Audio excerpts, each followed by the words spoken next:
하겠습니다. 제가 지난주에 선한 사마리아인 이야기를 같이 나누었습니다. 이 비유는 종종 저희들이 생각할 때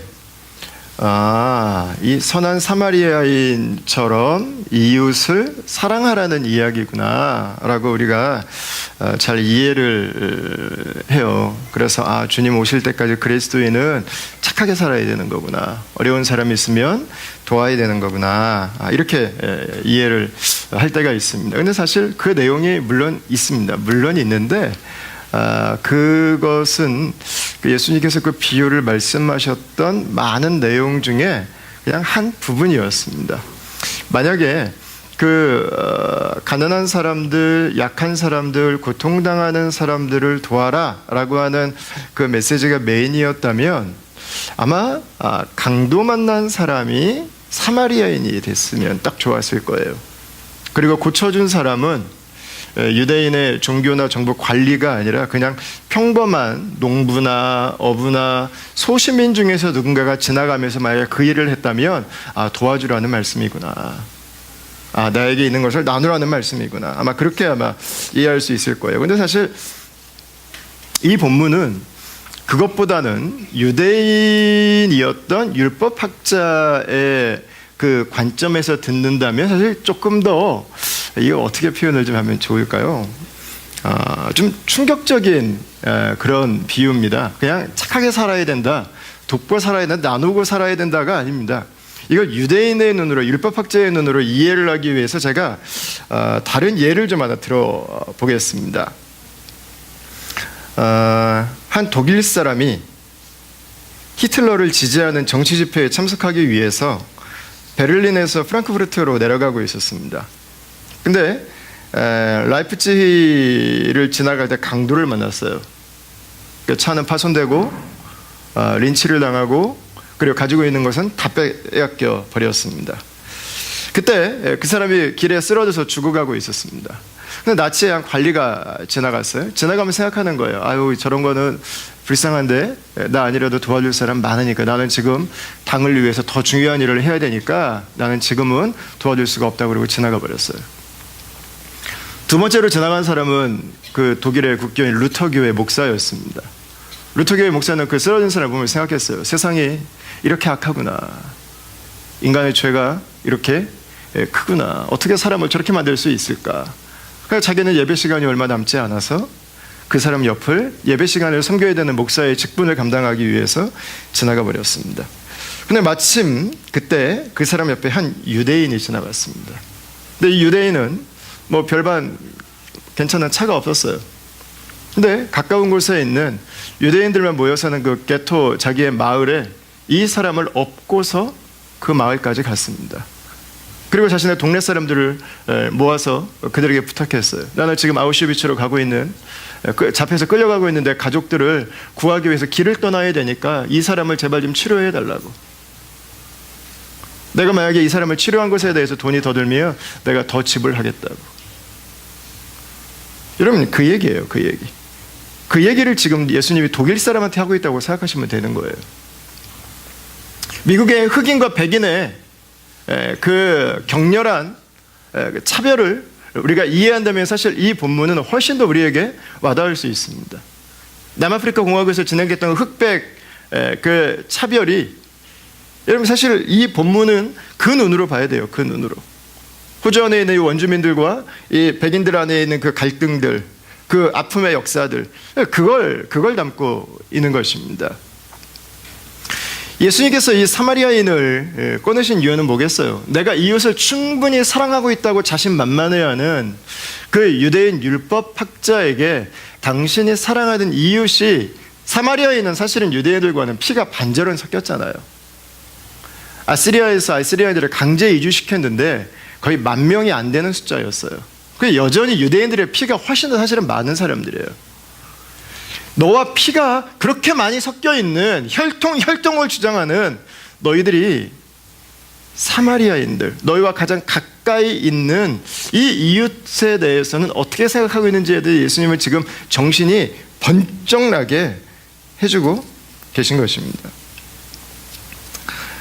이 사마리아인들은 유대인들이 첫 번째로 하나님 나라의 복음을 전한다면 전해야 되는 바로 그 대상이었습니다. 그래서 예수님께서 이 사마리아인을 통해서 유대인의 이웃사랑을 다시 한번 돌아보게 하신 것입니다. 그 유대인들이 가지고 있는 랍비한 가르침 중에 이런 얘기가 있어요. 사마리아인은 절대로 하나님의 선을 가질 수가 없고 제사장과 레위인은 절대로 악할 수 없다고 하는 것입니다. 이 유대인의 이웃사랑은 그래서 항상 자기의 혈통 안에라고 하는 이 바운더리 안에 머물러 있었던 것입니다. 그들의 구원은 유대인들에게만 주어졌어요. 사마리아인은 예외였습니다. 근데 예수님은 바꿔서 말씀하시는 거예요. 사마리아인, 그 이웃에 있는 사마리아인이 선을 행한다면 누가 하나님의 백성이겠느냐라는 것입니다.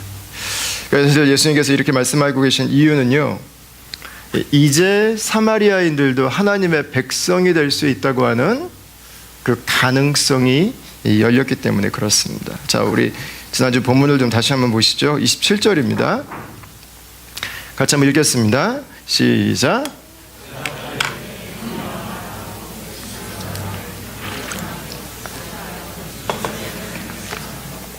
내 이웃을 내 자신과 같이 사랑하라 하였나이다. 아멘. 자, 지금 이 사마리아인의 비유는 예수님께서 율법학자와 함께 이야기하고 있을 때 그냥 윤리적인 차원이나 휴머니즘에 대한 이야기가 아닙니다. 지금 예수님께서 말씀하시는 이 이웃사랑은 하나님 나라 백성으로서의 사랑을 말하고 있는 것입니다. 그러니까 이 사마리아인이 지금 이웃을 사랑한다라고 하는 것은 뭘 의미하는 걸까요? 사마리아인도 하나님 백성으로서 이웃을 얼마든지 사랑할 수 있는 존재라고 하는 것입니다. 그럼 우리가 언제 이웃을 사랑할 수 있습니까? 27절에 답이 있습니다.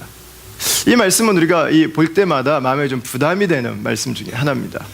마음을 다하고 목숨을 다하고 힘을 다하고 뜻을 다해서 하나님을 사랑해라.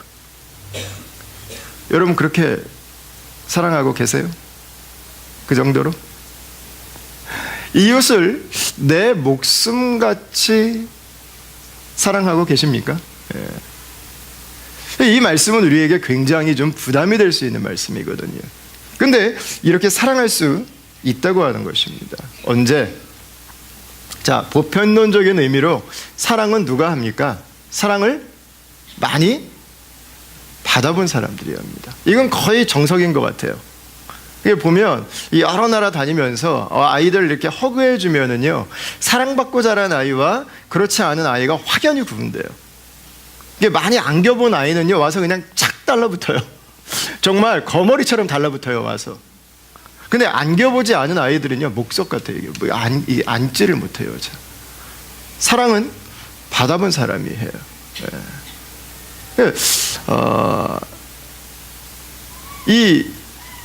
이 말씀을 보면서도 여러분 똑같은 원리를 가지고 생각하셔야 돼요. 하나님이 나를 막 쥐어짜서 막 비틀어가지고 사랑하도록 하시는 게 아니라고 하는 것입니다. 저 마음을 다하고 목숨을 다하고 힘을 다하고 뜻을 다한 저 사랑, 내 생명을 주는 사랑, 여러분 저 사랑은 하나님께서 우리의 주리를 틀어서 끄집어내시는 것이 아니에요. 저 사랑을 받은 사람은 저 사랑을 할 수 있다는 것입니다. 저게 바로 하나님의 사랑입니다. 저것이 바로 그리스도의 사랑입니다. 그러니까 누가 저런 사랑으로 사랑할 수 있습니까? 예수 그리스도의 사랑을 깨달은 사람입니다. 그리스도의 사랑 안에 거하는 사람입니다. 그 사람이라면 유대인이든 심지어는 사마리아인이라 할지라도 사랑할 수 있다고 하는 것입니다. 여러분, 왜 예수님께서 사마리아인에 대한 이야기를 하셨겠어요? 이제 하나님의 나라가 예수님의 사랑을 통해서, 예수 그리스도의 십자가를 통해서 그 사마리아 사람들에게도 상속되는 때가 왔다고 하는 것입니다. 사마리아인도 이제 하나님의 사랑을 경험하고 그 사랑으로 하나님을 사랑하는 시대가 온 거예요. 이웃을 사랑하는 시대가 온 것입니다. 그러니까 유대인의 율법이 만들어낸 사랑은 기껏해야 내 민족 사랑하는 거예요. 내 가족 사랑하는 거, 내가 마음에 드는 사람 사랑하는 거, 나랑 말 통하는 사람 사랑하는 거, 겨우 딱 그거였어요. 유대인이 만들어낸 사랑. 그런데 이제는 사마리아인들조차도 그 사랑을 가지고 살아가는 사람이 될 수 있다고 하는, 하나님 나라의 백성이 될 수 있다고 하는 그 선포를 지금 하고 계신 것입니다. 예수 그리스도로 말미암아서. 그러니까 여러분, 이 이야기는요, 예수님 자신으로 말미암아서 이제는 하나님 나라가 인종의 벽을 뛰어 넘어버린다는 것입니다. 단순히 인종 문제가 아니었어요. 유대인과 사마리아인의 문제는 사회적인 계급의 문제였어요. 유대인들이 그걸 위아래로 인식하고 있었어요. 복음이 사회적인 위아래, 사회적인 상하 계급을 넘어버리고 있는 것입니다. 복음이 피부색을 넘어버리고 있는 것입니다. 복음이 출생 성분을 무너뜨려 버리고 있는 것입니다. 넘어가고 있는 거예요. 그러니까 이 지난주에 예수님이 가서 너도 이와 같이 하라, 이 말씀은 사실 유대인 율법학자에게 있어서는요 굉장히 모멸감을 주는 말씀입니다. 상상할 수 없는 말씀입니다. 왜요? 유대인들은 항상 생각했어요. 우리가 진리를 알고 있고 세상은 죄인들이기 때문에 세상이, 이방인들이, 사마리아 사람들이 회개하고 우리에게 와서 우리를 따라 살아야 된다고 생각했어요. 그래야 그들에게 구원이 온다고 믿었어요. 근데 예수님의 말씀은 뭐예요? 사마리아 사람처럼 행하라는 거예요. 여러분, 무슨 얘기를 하고 있는 것입니까? 사마리아 사람이 그렇게 살 수 있는 힘은 사마리아 사람들이 예수 그리스도로 말미암아서 하나님의 사랑을 알았기 때문입니다. 이 말은 뭐예요? 너도 가서 이와 같이 하라. 예수님께로 나오라고 하는 거예요. 너도 예수님에게로 나오라. 자, 그 당시에 조선시대 반상의 구별처럼 엄연한 것인데 복음은 그냥 그걸 뒤집어 버린 거죠. 그리고 골로새서 3장에서 이렇게 사도 바울이 선포합니다. 조금 뭐 어려운 용어들이 좀 나오는데 우리 같이 한번 읽어보겠습니다. 시작. 거기에는 헬라인이나 유대인이나 할레파나 무할레파나 야만인이나 수구디아인이나 종이나 자유인이 차별이 있을 수 없나니 오직 그리스도는 만유시요 만유 안에 계시니라. 그러므로 너희는 하나님의 택하사 거룩하고 사랑받는 자처럼 긍휼과 자비와 겸손과 온유와 오래 참음을 옷 입고. 아멘. 예수 그리스도의 복음은 피부색을 넘어버렸어요. 관계가 없어요. 우리는 갈기갈기 나눠놓고 잘라놓고 분리해버린 그 장벽들을 복음은 제거시켜버린 것입니다. 하나님 나라에서는 의미가 없습니다. 장벽들이. 그리고 이제는 어떤 나라 사람이든 그리스도의 사랑으로 사랑하고 용서하고 오래 참고 그 진정한 사랑을 나누고 보일 수 있게 된다고 하는 것입니다. 여러분, 저는 이 말씀을 보면서 우리 다음 교회가 앞으로 우리 영어 예배가 생겼는데 우리 공동체 안에 다른 나라 민족 사람들이 올 때 저는 저희들에게 너무 중요한 그 메시지가 아닐까 싶어요. 예. 우리가 호주라고 하는 땅에 있으면서 호주는 모자이크입니다. 모자이크. 다양한 민족 사람들이 함께 어우러져서 살아가고 있습니다. 이게 제가 한국말로 설교를 하고 그래서 한국적인 정서가 있을 수 있는 부분들은 어쩔 수 없지만, 그러나 다른 민족, 다른 언어를 사용하는 사람들이 왔을 때 우리가 그들을 있는 그대로 하나님의 백성으로, 하나님 안에서 한 형제와 자매로 같이 예수 그리스도의 은혜로 구원함을 받은, 하나님 나라를 상속받은 한 형제와 자매를 존중하고 그들을 대하는 사랑을 갖는 것. 여러분, 어쩌면 우리에게 적용한다면 그 메시지가 가장 적합한 게 아닐까 싶어요. 제가 주보를 보니까 저희 주보 제일 앞면에 그 말이 딱 나오더라고요. 열방을 섬기는 예수의 제자 공동체. 열방을 섬기는데 우리 교회 찾아온 외국인을 문전박대 하면 안 되잖아요. 싸늘하게 너는 뭐하러 왔냐 이렇게 보면 안 되잖아요. 예. 우리 옆집에 살고 있는 외국인들을 우리가 모른 척하고 살면 안 되잖아요. 그죠? 근데 저는 저희 공동체 안에는 그런 성숙한 문화가 충분히 저는 이미 담겨져 있다고 믿어요. 개척할 때부터 1세와 1.5세와 2세들이 함께 어우러져서 살아가면서 큰 문제가 없었어요. 서로를 잘 이해하려고 노력하고 서로가 가지고 있는 캐릭터들을 잘 받아주기 위해서 그동안 배려하면서 살아왔던 것들을 생각하면 충분히 넘어갈 수 있는 우리가 포용할 수 있는 그런 부분이라고 생각합니다. 자, 그리고 이제 오늘 본문으로 오면, 오늘 본문은 예수님께서 마르다의 집에 방문한 이야기입니다. 오늘 이야기는 이야기의 구조가 아주 굉장히 간단합니다. 예수님하고 제자들이 마르다라고 하는 한 여인의 집에 들어간 사건입니다. 예수님이 들어간 집에서 마르다 마리아가 살고 있었는데, 마르다는 음식 준비를 하느라고 굉장히 분주하고 바쁩니다. 그리고 마리아는 예수님께 말씀을 들으면서 있었습니다. 그게 38절, 39절, 40절에 나오는 말씀이에요. 근데 마음이 분주하고 쫓기는 마르다가 예수님에게 와서 투정반, 또 반절은 마리아 들으라고 이야기를 합니다. 그게 40절인데 보시면, 예수께 나아가 이르되 주여, 내 동생이 나 혼자 일하게 두는 것을 생각하지 아니하시나이까? 그를 명하사 나를 도와주라 하소서. 이렇게 이야기를 합니다.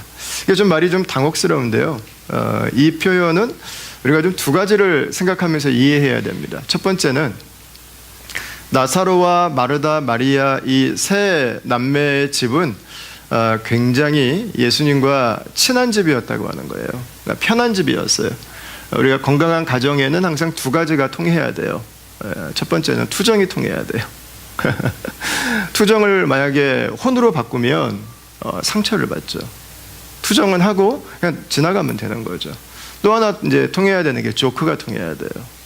조크를 막 다큐멘터리로 받아들여서 그걸 해석하기 시작하면 이거는 이게 골치 아파져요. 그냥 조크는 그냥 웃고 끝내버려야 돼요.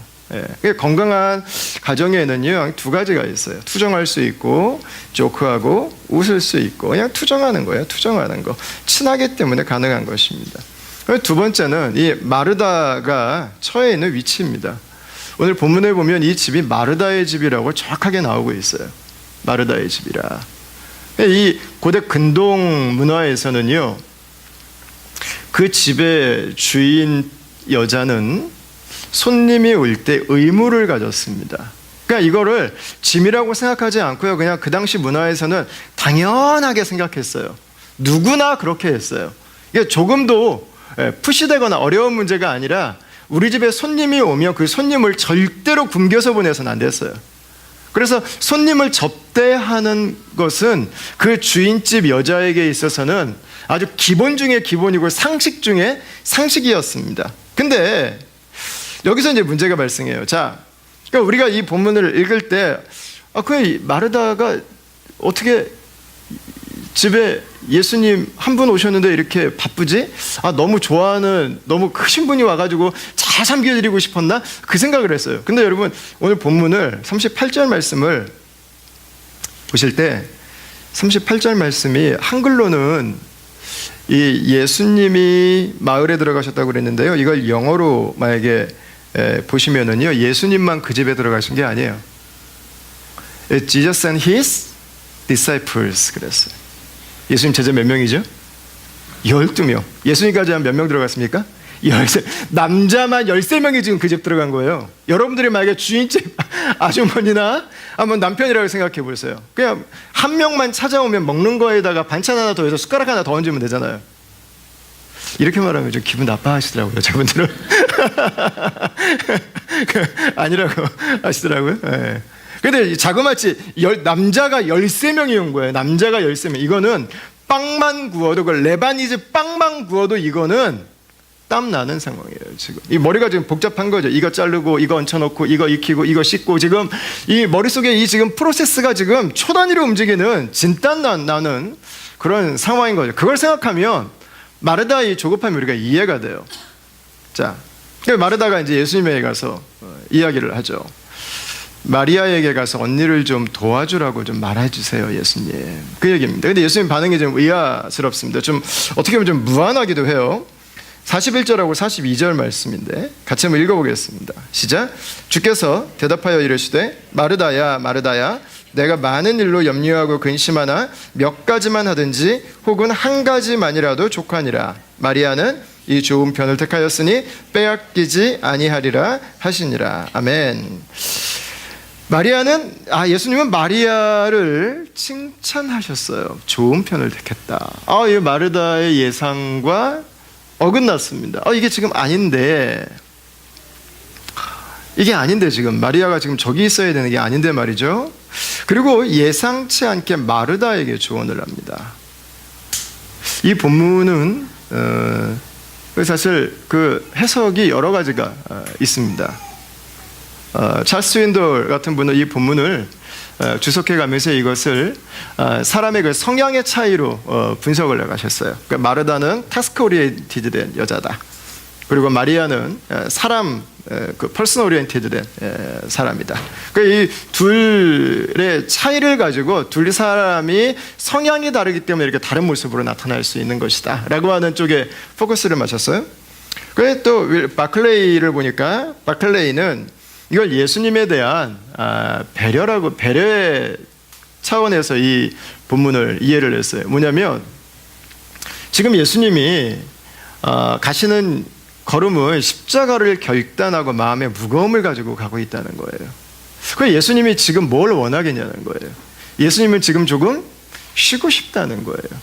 그냥 예수님이 그냥 좀 릴렉스할 수 있도록 그냥 지금 두는 게 예수님에 대한 배려라는 거예요. 근데 막 이 마르다가 예수님 잘 섬기려고 하는 그 마음은 참 귀하지만 이 부산스럽게 지금 막 하면서 이게 예수님에 대한 배려가 지금 아니라는 거예요. 오히려 마리아처럼 그냥 예수님 옆에서 같이 그분이 좀 쉬실 수 있도록 그분과 같이 말동무가 되어드리고 그분이 그냥 이 부담을 느끼지 않도록 해드리는 게 가장 좋은 방법이었다. 그런 식으로 주석을 하고 있습니다. 좀 프라이빗한 관점이 좀 앞에 두 개는 좀 강한 것 같고요. 세 번째로 이 본문을 바라보는 관점은 기독교 영성에 대한 비유입니다. 왜 누가가 이 이야기를 기록했을까? 우리가 믿음을 가지고 살아간다고 하는 것이 무엇인지를 보여주기 위해서라는 거예요. 믿음은 무엇이냐? 믿음은 예수님을 위해서 무엇인가를 하는 것에서 출발하는 것이 아니라는 것입니다. 믿음은 doing에서 출발하지 않습니다. 믿음은 예수님과 함께 거하는 것입니다. 믿음은 doing에서부터 가지 않고 믿음은 dwelling에서부터 가는 것입니다. 예수님과 함께 거하는 거예요. 예수님과 함께 거하는 것. 예수님을 위한 일이 필요가 없냐? 아닙니다. 필요합니다.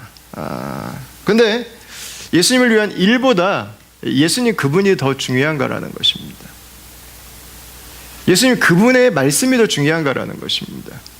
나의 열심이, 나의 이 행위가 내 믿음의 핵심이 아니라 예수님 그분과 함께 살아가는, 예수님 그분과 함께 교제하는 예수 그리스도 그분을 만나는 것이 우리의 믿음의 출발점이라고 하는 것입니다. 그것이 우리의 믿음의 중심이라고 하는 것입니다. 사실 이것은 꽤 일리가 있는 해석이에요. 왜냐하면 이 본문은 38절부터 42절까지의 이 말씀은 위에 나오는 예수님의 율법사와의 논쟁과 연결해서 우리가 이해를 해야 됩니다.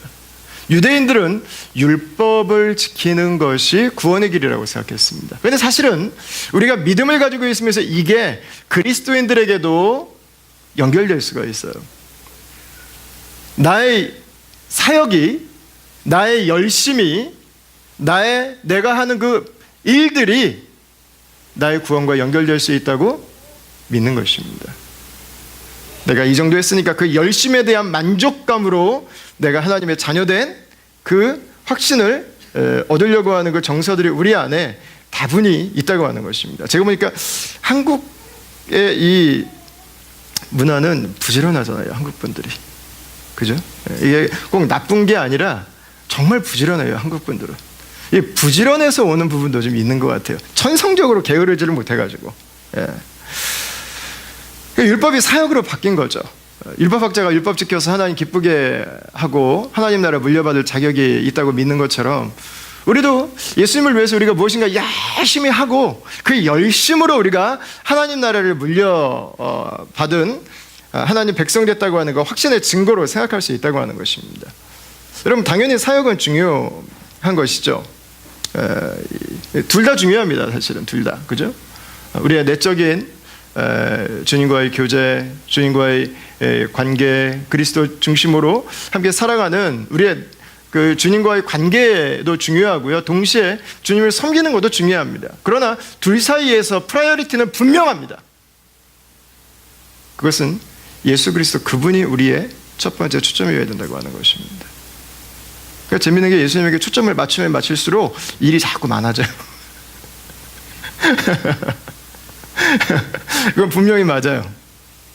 근데 어느 순간 예수님에게 초점이 떠나고 일만 남는다면 건강하지 않습니다. 그렇다면 일을 조금 정리해 줘야 됩니다. 안식월을 가지셔야 돼요. 사역에.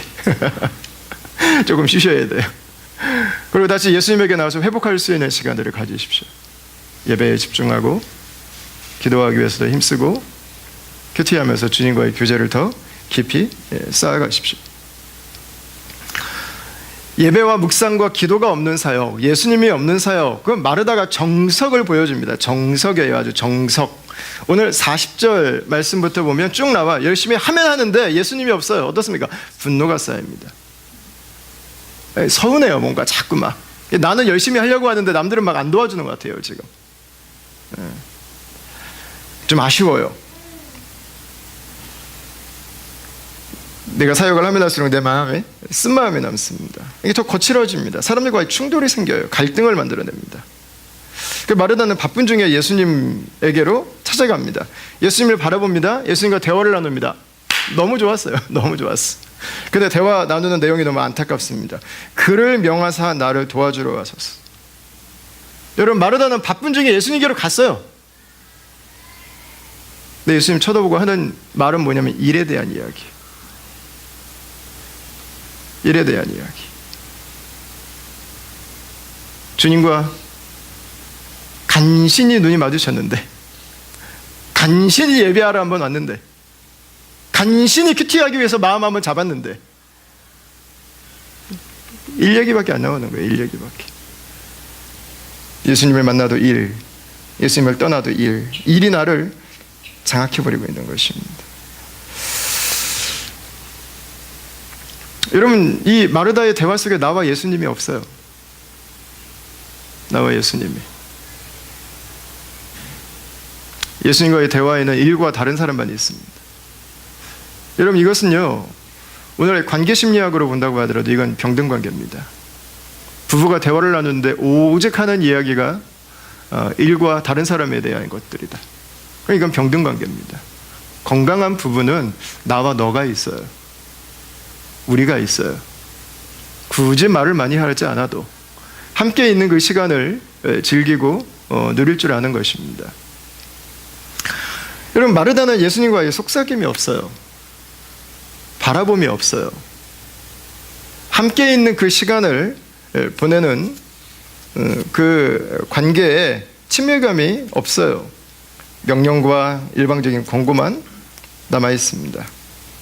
일에 치이고 사역에 치는 그 마르다의 모습을 보여주고 있는 것이죠. 가서 예수님에게 하는 말이 그를 명하사 나를 도와주러 하소서입니다. 사실 이렇게 바쁘게 일에 몰두해서 매진하는 사람의 속마음에는 사실 뭐가 있냐면요, 예수님 마리아만 보내주세요. 제가요 오늘 예수님을 확실히 섬길게요. 예수님 오늘 제가 아마 진짜 끝내주게 제가 기쁘게 만들어 드릴 거예요. 예수님 제가 얼마든지 제가 행복하게 만들어 드릴 수 있어요. 예수님 원하시는 제가 다 해드릴게요. 제가. 여러분, 아니에요.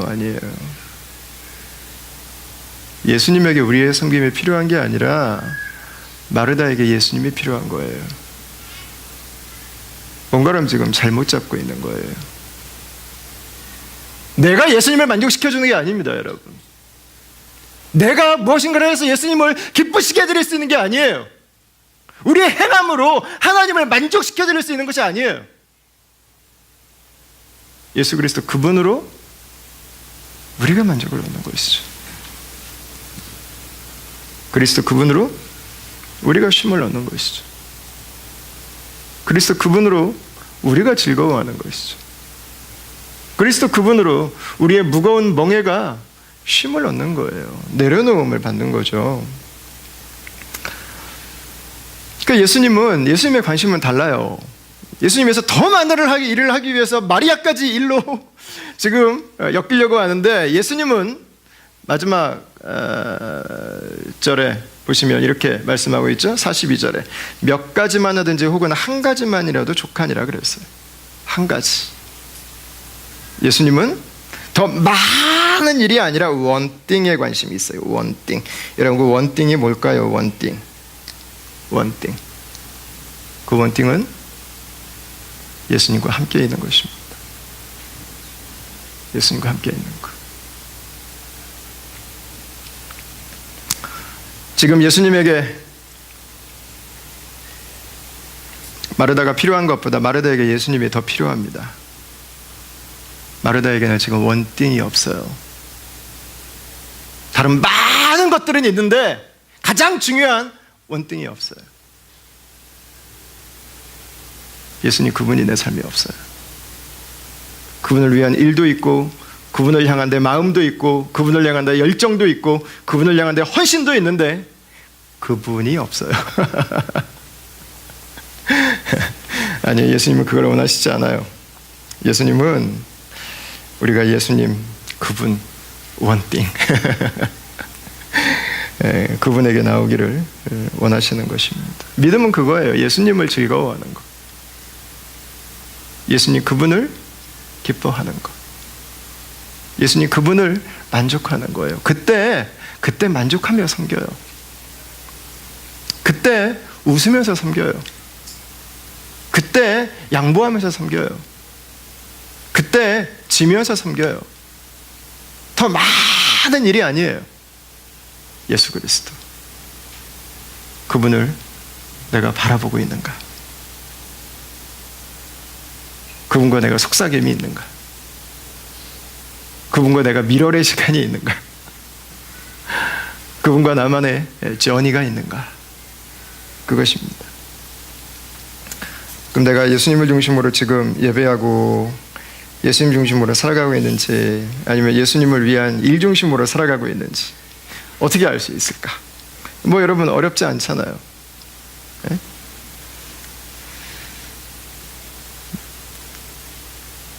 내가 하는 말 중에서 일에 대한 이야기가 더 많은지 예수님에 대한 이야기가 더 많은지를 보면 바로 나와요. 바로.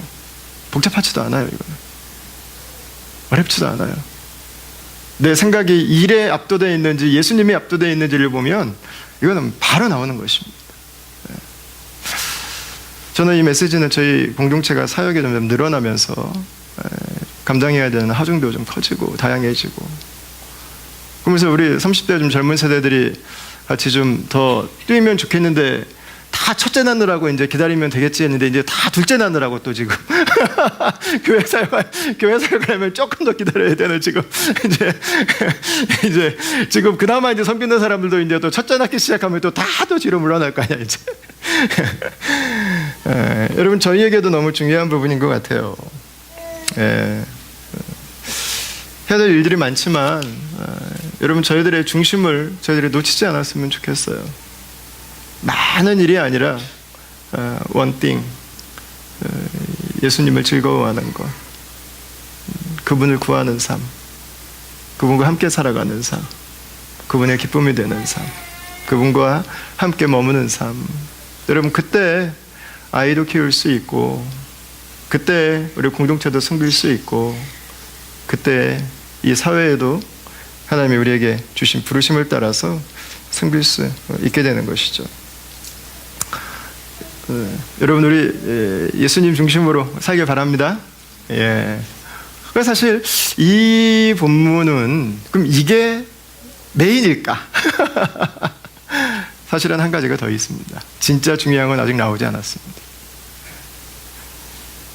오늘 본문에 나오는 마르다는 사실 제가 볼 때 성경에서 가장 억울한 여자 중에 한 명입니다. 정말 제가 여자라도 이건 억울해요. 마르다에 대한 평가는 억울해요. 마르다는요, 지금 최선을 다하고 있어요. 이런 헌신이라면은요, 사실 박수 받아줘야 되는 거예요. 이거는 고마워해야 되는 거잖아요. 누가 자기 집에 13명의 남자들이 통보도 없이 들이닥쳤는데 음식 준비하는데 이거 그냥 요즘 같으면은 싸늘하게 쳐다보고 방에 들어가서 안 나와버리면 끝나지. 짜장면에서 사 먹고 오라고 하든가. 누가 음식 준비 이렇게 뛰어다니면서 하겠어. 이거 박수 쳐줘야 돼요. 진짜 고마워해야 되고. 근데 여러분, 오늘날 이 마르다의 수고를 우리가 약간 무시하는 경향이 있어요. 그게 건강하지 않다고, 예수님이 원하시는 게 아니라고, 아까 영성에 대한 이야기처럼 사실 마르다가 약간 비난의 화살을 좀 맞아요. 근데 예수님 마음이 그거였을까요? 여러분, 사실 그것도 이 본문이 우리에게 보여주고 싶어하는 첫 번째는 아니에요. 예수님은 마르다를 비난하지 않으실 거예요. 저는 예수님께서 마르다를 사랑하고 있고 아마 마음속 깊이 정말 고마워하고 있다고 저는 생각해요. 오늘 본문을 봐도 예수님이 마르다를 직접 비판하거나 책망하는 내용은 전혀 없어요. 한번 보세요. 없어요, 여러분. 마르다의 열심에 대한 비판은 없어요. 오늘 본문의 핵심은 여러분 뭐겠습니까? 42절 말씀을 다시 한번 보시죠. 몇 가지만 하든지 혹은 한 가지만이라도 족하니라, 이렇게 말씀하고 있습니다. 여기서 한 가지만이라도 족하다라는 말은 좀 헬라어로 축약된 형태이기 때문에요, 사실 번역이 여러 가지로 가능해요. 그 중에 하나는 그냥 음식이 한 가지만으로도 족하다는 뜻도 될 수 있어요. 그러니까 무슨 말이에요? 그냥 빵에다가 콩 갈아가지고 그냥 그거 찍어 먹어도 돼, 하나면 좋게, 그냥 된장찌개 끓여서 같이 먹으면 돼, 그 얘기예요. 어렵게 하지 말자. 우리 너무 피곤하지 않았으면 좋겠다. 사실은 어떻게 보면 마르다에 대한 배려가 있는 이야기입니다. 여러분, 그러나 여기에서 말하는 이 한 가지는 다른 것일 수도 있어요. 그걸 잘 보여주는 그림이 39절입니다. 여러분, 39절 말씀을 우리 같이 한번 읽어보겠습니다. 시작. 그에게 마리아라는 동생이 있어 주의 발치에 앉아 그의 말씀을 듣더니, 이렇게 말씀하고 있습니다. 자, 우리는 아까 처음에 38절에 대한 이야기를 나눴습니다. 지금 예수님이 마르다의 집에 들어가 있는데, 마르다의 집에 들어가서 예수님과 함께 있는 것은 단지 마르다의 가족만이 아니라고 하는 것입니다. 거기엔 예수님의 12명의 제자가 같이 있었습니다. 그리고 어쩌면 나사로가 그날 일을 나가지 않았다면 어쩌면 나사로도 그 집에 지금 같이 있는 상황입니다. 그러면 여러분, 남자만 몇 명이 있어요? 예수님과 12 제자와 나사로까지 남자만 14명이 지금 같이 있어요. 거기에 누가 앉아 있어요? 마리아가 앉아 있어요. 그럼 사실은 그에게 마리아라는 동생이 있어 주의 발치에 앉아 그의 말씀을 듣더니 라고 하는 이 말씀은요, 어떻게 보면 약간 좀 어색합니다. 왜? 아니, 남자가 지금 13명인데 왜 마리아만 스폴라이트를 받고 있냐는 거죠. 이상하죠. 제가 요르단에 갔을 때요, 두 집을 방문했습니다. 한 집은 아랍인 크리스찬의 집을 방문했고, 또 한 집은 아랍인 무슬림의 집을 방문했습니다. 아랍인 무슬림의 집을 방문했는데 아주 독특한 구조로 되어 있습니다. 집을 방문하려고 들어가니까 이 리빙룸이 있습니다. 이 리빙룸은 남자들의 공간입니다. 손님이 오면 이 거실에 머물다가 그냥 돌아가는 거예요. 여기에는 여자들이 나오지 않아요. 여자들은 침실과 부엌과 안에 있는 거실에서만 움직였어요. 이 바깥에 있는 거실은 남성 전용이었어요. 여러분, 그게 중동 문화예요. 그게 중동 문화. 지금 마리아가 앉아있는 곳이 왜 마리아가 그렇게 도드라져 보이냐면, 마리아는 지금 여자들이 머물러야 되는 공간이 있는 게 아니라 남자들만 머물 수 있는 공간에 여자가 가서 앉아있는 거예요. 이게 문화적으로요, 지금 틀을 깨버린 거예요. 문화적으로. 한국 초대교회 기역자 예배당 만들었지 않습니까? 기역자 예배당, 남녀 칠세 부동석. 그러니까 여자 자리와 남자 자리가 나눠져 있었잖아요. 죄송한데 여자 한 분이 그 남자들만 앉아있는 자리에 가서 지금 앉아있다는 거예요. 문화적으로 굉장히 큰 혼란입니다. 그러면 마리아가 그렇게 문화적으로 진보된 여성이라고 하는 것을 보여주기 위해서 그런가? 그렇지 않습니다. 거기엔 이유가 있습니다. 오늘 본문은 마리아가 예수님의 발치에 앉아 있었다고 그랬습니다. 사도 바울은 사도행전에서 자신의 과거에 자신의 스승이 누구인가를 설명하기 위해서 설명하는 대목에서 자신이 가말리엘의 발치에 앉아 있었다는 표현을 똑같이 사용하고 있습니다. 여러분, 예수님의 발치에 앉아 있었다고 하는 것은요, 그녀가 실제로 예수님의 발 밑에 앉아 있었다고 하는 팩트를 기록한 것이 아니에요. 그것은 미닝이 담겨 있는 거예요. 그 말은 마리아가 예수님의 제자로 앉아 있다는 말이에요. 여러분, 무슨 얘기예요? 여자에게 뭐가 찾아왔어요?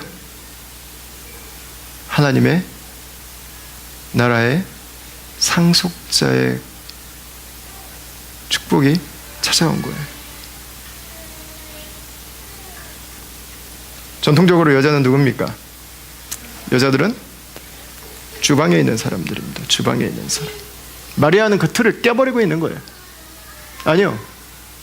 여성들에게 하나님 나라의 백성이 되는 권한이 주어졌어요. 특권이 찾아왔어요.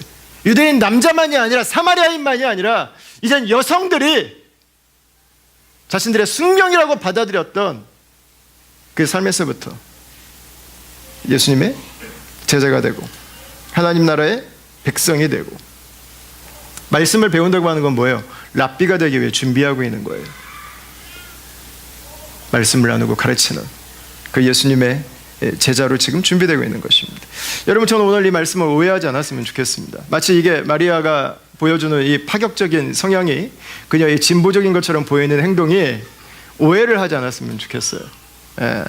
오늘날 전 세계를 지배하고 있는 페미니즘은 전혀 성경적이지 않습니다.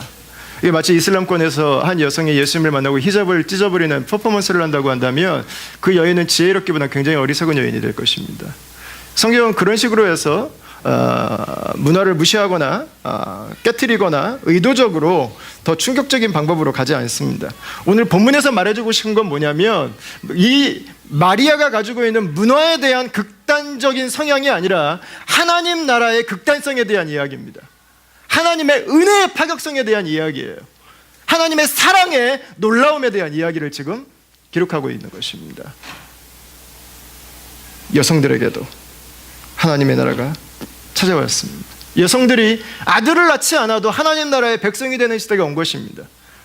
유대인들은 여성이 아들을 낳지 못하면 구원받지 못한다고 생각했어요. 그 여성들에게 출산은 생명을 건 사투였어요. 구원받기 위해서. 여러분, 주방은 여성들에게 숙명이었습니다. 숙명. 내 인생은 여기서 태어나서 여기서 죽는 그런 곳이었어요. 근데 예수님은 당신이 밥을 잘하든 못하든 관계없이, 당신이 주방을 잘 컨트롤하는 것에 은사가 있든 없든, 그것에 대해서 사람들이 인정을 하든 인정을 받지 못하든, 당신이 주부와 아내의 역할에서 어떤 평가를 받든, 당신이 어머니로서 아들을 몇을 낳은 사람이 되었든, 여러분, 예수님은 율법을 지킴으로 말미암아서 구원이 아니라 예수 그리스도로 말미암아서 하나님의 백성된 것처럼 주방의 구석에 숨어있던, 하나님 나라에 그늘져 있던 그 부엌에 하나님 나라를 선물해 주신 것입니다. 좀 감사하죠. 이 여성들의 변화는 복음이 들어가는 나라마다 너무 형격한 차이를 가지고 왔죠. 여러분, 예수님은 우리에게 보여주신 거예요. 하나님은 여성을 부속품으로 창조하시지 않았다고. 하나님은 여성을 액세서리로 만들지 않았다고. 여성은 가사용이 아니라고. 여성은 하나님의 가장 뛰어난 창조물이고 그분의 형상을 담고 있는 하나님의 백성들이라고 하는 것입니다. 여성은 남성들과 똑같은 존귀함을 가지고 있고, 무엇보다 하나님께서 만드신 이 세상에 존재하는 가장 극상품의 아름다움을 가지고 있는 존재라고 하는 것을 예수님은 발견하게 해주신 것입니다. 여러분, 예수님은 가사에서 정체성을 찾고 남편과 자녀에게 대해 인생의 존재 이유를 찾는 여인들에게 자신들의 존재 이유를 가사와 아들과 남편과 자식이 아니라 하나님 안에서 찾는 여성들의 삶의 회복을 시작하신 것입니다. 여러분, 저는 많은 여성들이 자신의 정체성을 남편에게서 찾는 걸 봐요. 자녀들에게 찾을 때가 있어요. 때로는 세상에서 나의 정체성을 찾아요. 그건 너무 마음이 아파요. 너무 마음이 무너져요. 깨져요. 그것에 따라서 언제든지 바뀌죠. 여러분, 여자의 적은 남자가 아닙니다. 여자의 적은 여자도 아닙니다. 여자의 적은 죄입니다. 죄는 우리가 하나님으로 완성되어야 하는 나의 존재를 세상으로 완성되는 줄 착각하게 만들어버렸어요. 하나님으로 채워져야 되는 나의 아이덴티티를 남편으로 채워야 되는 것으로 착각하게 만들어버렸어요. 하나님이 없는 그 빈 마음을 남편과 자식과 세상으로 채우려다 보니까 여성들의 마음에 아픔이 찾아오고 고통이 찾아오고 눈물이 찾아오기 시작하는 것입니다. 아니에요. 예수님은 말씀하고 있는 거예요. 당신은 당신의 주방 실력이 아니라 예수 그리스도로 말미암아서 하나님의 딸로 그 존귀함을 회복할 수 있다고. 당신은 아들을 몇 명 낳았는지가 아니라 예수께서 당신을 향한 그 사랑으로 당신의 사랑에 완전히 체험을 받을 수 있다고. 남편으로 인생을 시작하지 말고, 자식으로 인생을 시작하지 말고, 세상이 나를 어떻게 바라보는가로 인생을 시작하지 말고, 예수 그리스도 그분으로 말미암아 하나님의 창조하신 가장 아름다운 존재인 나의 모습으로 세상을 살아가라고 하는 것입니다. 그 사랑으로 이 세상을 섬기라고 하는 것입니다. 그 사랑으로 남편을 섬기라고 하는 것입니다. 그 사랑으로 자녀들을 축복하는 어머니가 되라고 하는 것입니다. 이런 말씀을 마쳐야 될 것 같습니다. 사마리아인의 이야기도 그렇고요, 이 마르다와 마리아의 이야기도 마찬가지입니다. 이 두 가지의 이야기는 사실 우리에게 같은 한 가지의 사실을 보여주고 있습니다. 그것은 예수 그리스도라고 하는 분입니다. 예수 그리스도. 예수님은 마르다를 그 예수님에게 초청하고 있는 거예요. 마리아는 그 하나님 나라를 알았어요. 그리고 여자지만 하나님 나라의 백성이 되고 예수님의 제자가 되었어요. 마르다에게 손님 접대하지 말라는 것이 아닙니다. 손님들 와도 찬바람 쌩쌩 불게 살라는 것이 아닙니다. 일로 너의 아이덴티티가 완성되는 게 아니라는 것입니다. 하나님의 딸로, 그분의 사랑을 받은 존재로, 그분의 존귀함을 가지고 섬기라는 것입니다. 조금 드려도 괜찮다는 것입니다. 하나님의 너를 향한 사랑은, 하나님의 너를 향한 계획은 달라지지 않는다는 것입니다. 주방에 하나님의 나라가 임했습니다. 사마리아인들에게 하나님의 나라가 임했습니다. 여러분과 하나님의 나라가 우리의 가정과 골목에도 찾아오고, 저와 여러분들의 삶과 사역이 예수 그리스도 그 한 분 안에서 개인의 변화에서부터 시작해서 하나씩 하나씩 하나님 나라가 우리의 삶을 변화시켜가는 그 놀라운 순간순간을 경험하고 체험하는 또 다른 일주일의 삶을 살아갈 수 있기를 주님의 이름으로 축원합니다.